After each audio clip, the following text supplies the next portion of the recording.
আমি দেখিছোঁ বেলেগ ষ্টেটত যেনেকৈ গুৰুত্ব অসমতো ইউথে অসমত বিজেপিয়ে প্ৰত্যেকবাৰেই যুৱ শক্তিক প্ৰাধান্য দিয়ে আৰু নতুন কেণ্ডিডেট আমি প্ৰত্যেকবাৰে আগবঢ়াওঁ।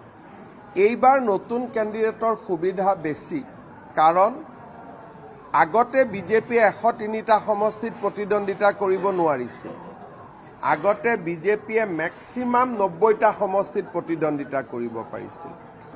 এইবাৰ ডিলিমিটেশ্যনৰ ফলত 10টাৰ পৰা 15টা নতুন সমষ্টি হৈছে, য'ত আজিৰ দিনত কোনো MLAও নাই, কাৰো টিকট কাটিব নালাগে, গোটেই সমষ্টিবিলাকেই নতুন। ধৰক ডিব্ৰুগড় তিনিচুকীয়াতে মাকুম এটা নতুন সমষ্টি হৈছে, আমাৰ ধেমাজিত চিচিৰ বৰগাঁও এটা নতুন সমষ্টি হৈছে, লখিমপুৰত আমাৰ ৰঙানদী এটা নতুন সমষ্টি হৈছে, আমাৰ কাৰ্বি আলঙত আমৰি এটা নতুন সমষ্টি হৈছে। গতিকে অৰ্গেনিকেলি কাকো কষ্ট নিদিয়াকৈও আমি যুৱক আৰু মহিলাক আমি আগবঢ়াই লৈ যাব পাৰিম।